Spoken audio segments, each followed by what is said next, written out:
नमस्कार, आप देख रहे हैं स्वराज मीडिया और मैं हूं आपके साथ प्रेरणा नागवंशी। क्या साइबर आतंकियों से घिर चुका है भारत? क्या साइबर वॉर में हो रही है भारत के खिलाफ साजिश? तो चलिए आपको बता देते हैं क्या है पूरा मामला। जैसा कि आप सब जानते हैं कि पिछले 2 दशक साइबर के नाम रहे हैं, या फिर ये भी कह सकते हैं कि इंटरनेट के नाम रहे हैं। सन 2000 से लेकर दुनिया में कितना बदलाव आया है ये तो हम देख ही रहे हैं। अगर हम आज से 20 साल पहले की बात करें तो हमें एक जगह से दूसरी जगह संदेश भेजने के लिए भी चिट्ठियों का इस्तेमाल करना पड़ता था, जिसमें काफी समय लग जाता था।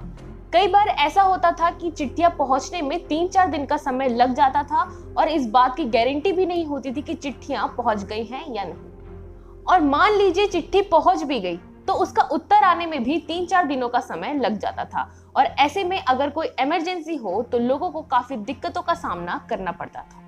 पहले पोस्ट ऑफिस जाना, फिर वहां से चिट्ठी लेना, उस पर स्टैंप लगाना, फिर उसे वापस लेटर बॉक्स में डालना, फिर उस चिट्ठी के उत्तर का 8-10 दिन तक इंतजार करना। ये वाकई में काफी कठिन कार्य माना जाता था और इसमें काफी परिश्रम लगता था। लेकिन फिर आया कंप्यूटर का जमाना, जिसमें लोग चिट्ठियों के बजाय अब ईमेल इस्तेमाल करने लग गए थे, जिसमें लोग कुछ ही मिनटों में या फिर कहे तो कुछ ही सेकंड्स में संदेश भेज भी देते थे और उनका उत्तर भी उन्हें बहुत जल्द मिल जाता था। लोग अभी ईमेल का इस्तेमाल करना सीख ही रहे थे, लेकिन फिर आया मोबाइल का जमाना, जिसमें लोग अब ईमेल के बजाय मैसेज का इस्तेमाल करने लगे थे। सिर्फ मैसेज ही नहीं, लोग अब चलते फिरते एक दूसरे से बात कर सकते थे। शुरुआती सालों में मोबाइल फोन्स हर किसी के पास नहीं देखे जाते थे, क्योंकि इनका दाम बहुत अधिक होता था।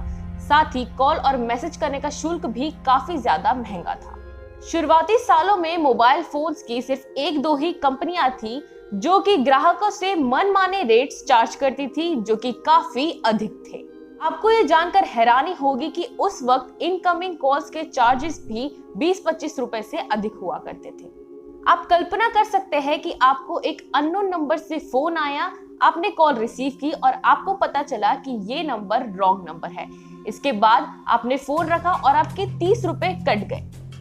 तो सोचिए आपको कैसा लगेगा। लेकिन आजकल का जमाना मॉडर्न टेक्निक्स का जमाना है। हम ट्विटर, फेसबुक, इंस्टाग्राम और व्हाट्सएप जैसे एप्लीकेशंस का इस्तेमाल करने लग गए हैं, जिसमें हम फ्री ऑफ कॉस्ट कॉल और मैसेजेस करते हैं। यहाँ तक हम बाहर के देशों में भी बहुत कम शुल्क में कॉल और मैसेजेस करने लग गए। लेकिन कहते हैं ना, अति किसी चीज की अच्छी नहीं होती। लेकिन आज के इस इंटरनेट के युग में हमें सुविधाएं तो काफी मिल रही हैं, जैसे कि अब हमें पैसे ट्रांसफर करने के लिए बैंक की लाइन में नहीं लगना पड़ता, हमें ट्रेन की टिकट्स लेने के लिए रेलवे स्टेशन में लाइन नहीं लगानी पड़ती, साथ ही हम घर बैठे अपने सारे बिल्स पे कर पाते हैं।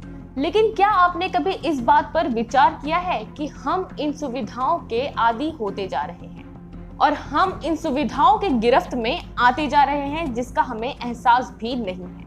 अगर आप इस बात को नहीं मानते हैं तो जरा सोच के देखिए कि आप ऑफिस जा रहे हो और आपका फोन घर पर छूट गया हो। हम इस बात की गारंटी देते हैं कि आपका ध्यान फोन की तरफ ज्यादा होगा और काम की तरफ कम।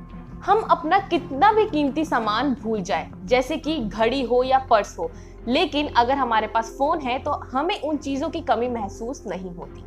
अगर आप अपनी घड़ी भूल जाए तो आप फोन में अपना टाइम देख सकते हैं।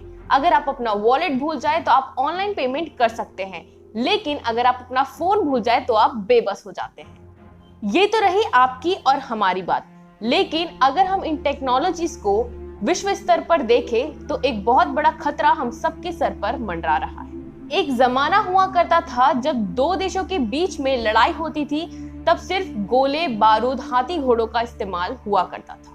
लाखों सैनिक मारे जाते थे और चारों तरफ खून ही खून हुआ करता था। कई दिनों की लड़ाई के बाद भी एक देश को हराना मुश्किल हो जाता था। लेकिन अगर हम आज की बात करें तो एक देश दूसरे देश को बिना लड़ाई किए हरा सकता है, क्योंकि ये लड़ाई अब 2 देशों के सैनिकों के बीच में नहीं, बल्कि दोनों देशों के कंप्यूटर्स और टेक्नोलॉजीज के बीच में होती है। जरा कल्पना कीजिए कि आप सुबह उठते हैं, अपना मोबाइल फोन देखते हैं, तभी आपके पास एक मैसेज आता है कि आपकी जिंदगी भर की कमाई किसी ने निकाल ली है और आप सिवाय मायूस होने के कुछ नहीं कर सकते। लेकिन ऐसा होना इंटरनेट के जरिए संभव है। अगर इसे हम बड़े स्तर में देखें तो एक देश के हैकर्स दूसरे देश पर इस तरह के हमले करते रहते हैं। ऐसा ही एक खतरा हमारे भारत पर भी मंडरा रहा है। साइबर पीस फाउंडेशन के सलाहकार रक्षित टंडन बताते हैं कि जिस तरह से साइबर सिक्योरिटी के खतरे को हम देख रहे हैं, तो भारत के इंफ्रास्ट्रक्चर पर एक बहुत बड़ा खतरा मंडरा रहा है और इन सब से बचने के लिए साइबर हाइजीन की जरूरत है। जहां तक तैयारी की बात है, तो भारत सरकार का एक फ्रेमवर्क है। इसका नाम है national critical information infrastructure protection centre. ये भारत के इंफ्रास्ट्रक्चर को सुरक्षित करने के लिए बनाया गया है। वही भारत सरकार ने साइबर सिक्योरिटी प्रोफेशनल्स को आमंत्रित किया है और Indian cyber security coordination centre भी बनाया गया है। हाल ही में अमेरिका के एक गैस पाइपलाइन को रैंसमवेयर से अटैक किया गया था। इन्हीं सब से बचने के लिए साइबर हाइजीन की जरूरत है। साइबर विशेषज्ञ के मुताबिक कुल 18 इंफ्रास्ट्रक्चर सेंटर है जिनमें साइबर अटैक हो सकते हैं। ये है फूड एंड एग्रीकल्चर, वित्तीय सेवाएं, बांध, ऊर्जा, IT, portal and shipping, bank, संचार, रक्षा उद्योग का बेस, सरकारी फैसिलिटी, राष्ट्रीय मॉन्यूमेंट, यातायात सिस्टम, रसायन, क्रिटिकल मैन्युफैक्चरिंग, आपात सेवा, स्वास्थ्य क्षेत्र, परमाणु संयंत्र, पानी, पब्लिक सर्विस और अन्य कुछ सेक्टरों में खतरा होता है। जयपुर पुलिस के साइबर एक्सपर्ट मुकेश चौधरी कहते हैं कि हाल ही में ऐसे आरोप लगे हैं कि चीन ने महाराष्ट्र में पावर फेलियर करा दिया था।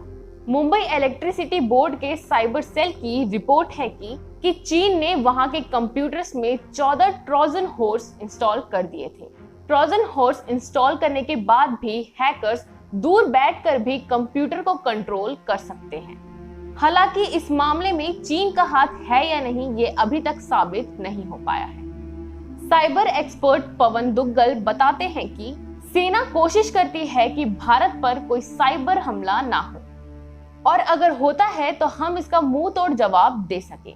हालांकि भारत के पास ऑफिशियल तौर पर कोई साइबर सेना नहीं है, जबकि चीन के पास डेडिकेटेड साइबर सेना है।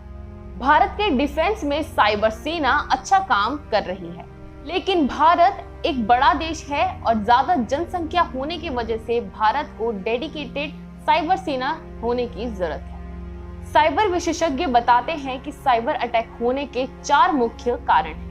पहला, एक देश का दूसरे देश पर युद्ध थोपना। दूसरा है उस देश को नुकसान पहुंचाना। तीसरा, क्रिटिकल इंफ्रा का दुरुपयोग और चौथा कारण है आर्थिक जासूसी करना। इस तरह के साइबर अटैक्स टेक्नोलॉजी के नेगेटिव इम्पैक्ट्स हैं। एक और जहां कोरोना काल में टेक्नोलॉजी एक वरदान बनके साबित हुई है, वहीं दूसरी ओर हमें इससे सतर्क रहने की बहुत जरूरत है। ऐसे में हमें जितनी आवश्यकता हो उतना ही टेक्नोलॉजीज का इस्तेमाल करना चाहिए, क्योंकि ज्यादा इस्तेमाल हमारी सेहत और सुरक्षा के लिए हानिकारक हो सकता है। हम अपने चैनल के माध्यम से आपसे ये गुजारिश करते हैं कि अपने फोन पे आए OTP का नंबर किसी को ना बताएं, क्योंकि कुछ लोग ऐसे होते हैं जो आपकी जमा पूंजी को इसके जरिए निकाल सकते हैं। ये लोग इंटरनेट टेक्नोलॉजी का मिसयूज करके ऐसा करते हैं और चंद मिनटों में ही आपकी जमा पूंजी खाली कर सकते हैं। हमारी खबर आपको कैसी लगी ये कमेंट बॉक्स में जरूर बताएं। साथ ही हमारा YouTube चैनल सब्सक्राइब करके बेल आइकन दबाएं ताकि हमारी शॉर्ट न्यूज आपके पास पहुंचती रहे।